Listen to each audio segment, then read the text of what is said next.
วันนี้ชื่อว่ามินาซังสบายดีทุกคน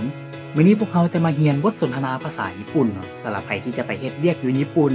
ในหน้าเวียกผู้ดูแลผู้สูงอายุเนาะก็จะต้องได้เรียนรู้บทสนทนาจากหลายๆสถานการณ์เพื่อจะเป็นประโยชน์ให้เราในอนาคตไว้เนาะ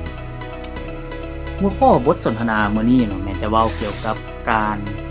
ช่วยเหลือทางด้านการแต่งตัวเนาะการถอดเครื่องให้กับผู้สูงอายุเพราะว่าในบางกรณีเนาะผู้สูงอายุบางคนเพิ่นก็บ่สามารถช่วยเหลือตัวเองได้เดี๋ยวเราเริ่มอ่านข้อที่1เลยเนาะตัวนี้จะว่าว่าอิฟุกุโนะจักุตัตสึโนะไคโกะสึรุตัวนี้จะแปลว่าการช่วยเหลือทางด้านการ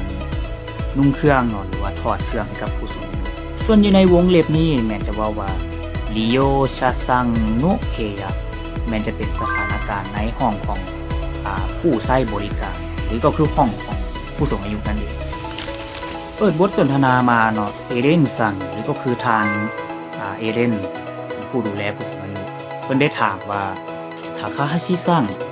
ชิไกโอชิมาโชกะอันท่านทาคาฮาชิมื้อนี้เฮามาเปลี่ยนเครื่องนำกันเนาะท่านทาคาฮาชิเนาะเพิ่นก็ตอบกลับว่าโอเนไกขอรบกวนเด้อ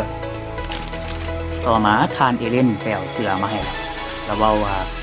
เดี๋ยวว่า新しい服を着ましょうねคันสั้นเอามานุ่งเครื่องตัวใหม่นำกันเนาะแล้วเพิ่นก็เว้าต่อว่า左袖を通しますね左袖เนาะตัวนี้มันจะเป็นส่วนของแขนเสื้อส่วนซ้าย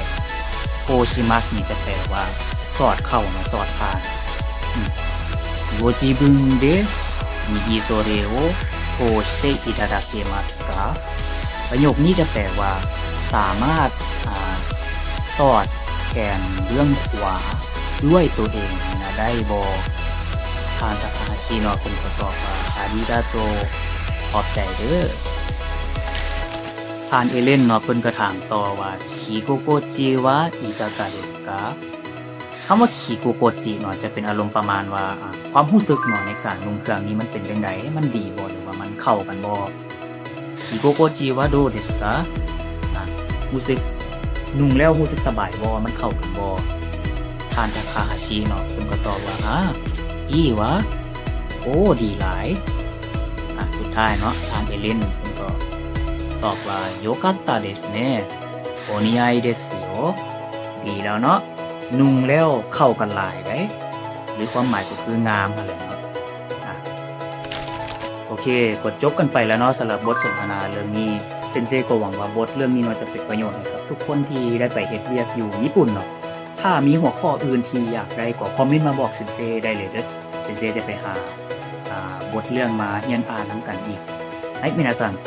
ここまでご覧いただきありがとうございました。